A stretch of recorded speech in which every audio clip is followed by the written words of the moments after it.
Has to explain why. Lorena? Well, Tiger Woods was arrested around 3 a.m. in Jupiter on the suspicion of driving under the influence. We do have a mugshot for him.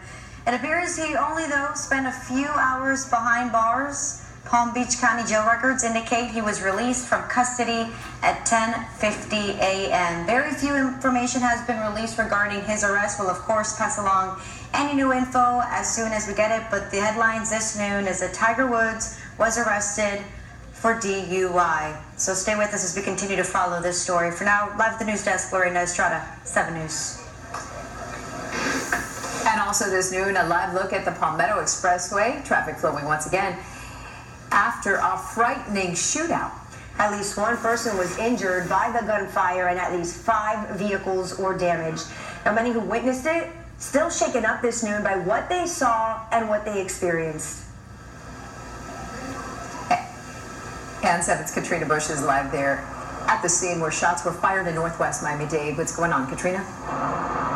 Well, all of the southbound lanes of the Palmetto Expressway are open here once again after they were shut down for almost 9 hours earlier today. Police say they have a suspect in custody and charges are pending.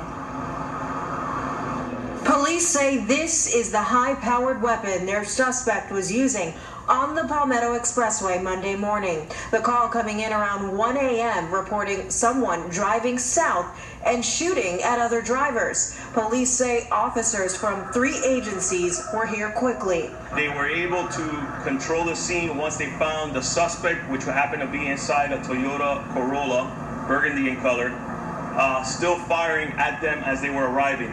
Yellow evidence markers surrounding that 37-year-old suspect's car. It's not clear how many of these shots were fired by him and how many were fired by responding officers. The suspect did give up at that point, and officers were able to apprehend him and take him into custody. That's after his car came to a stop here between the 74th and 58th Street exits. Police say as he was driving, he crashed into the median, turned around going the wrong way, and crashed again. One man with bullet holes in his car was treated near the scene and taken to the hospital. Another says he was on his way home when he saw a car drive up to another stopped on the side of the road. We started hearing the gunshots. I mean, back and forth, back and forth, back and forth. Charles says he and his car escaped unharmed, but he stopped to help a woman whose car was shot. Three bullets went through her car, and one actually almost went right behind her head. I mean, it was like inches away. They weren't the only ones driving by at the time. Nosotros no sufrimos ningún daño. Ray Fraga told us in Spanish neither he nor his passengers were injured, but they felt the bullets pierce his van. I'm very nervous.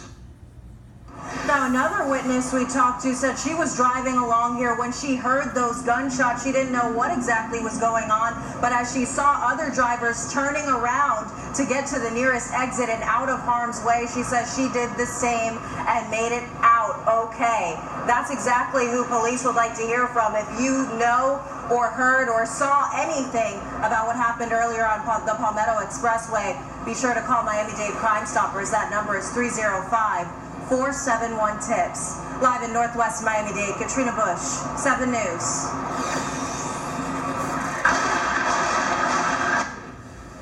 The sound of gunfire giving people on South Beach quite the scare, but the bullets may have come from police officers who may have been forced to fire to bring a scary situation to an end there. Police rounding up several suspects, one of them sustaining injuries by bullets fired on the beach.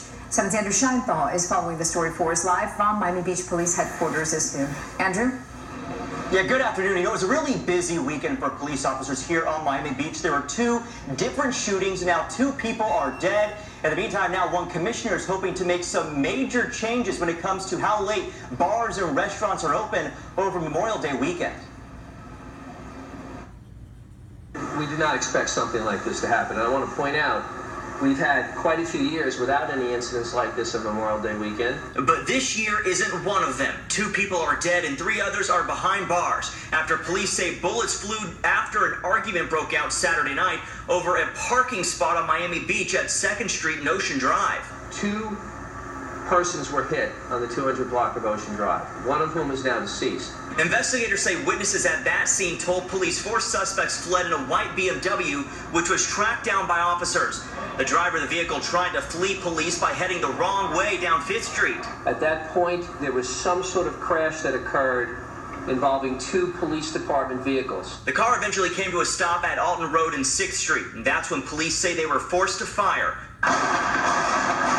One suspect was shot and taken to Ryder Trauma, where he later died. One of the victims from the previous argument over the parking space also died.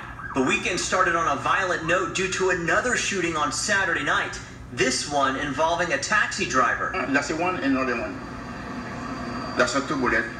And then they go through inside and hit the seat. Urban Beach weekend is a thing of the past. Miami Beach Commissioner Michael Greco blames the unsanctioned event known as Urban Beach Weekend for the crime.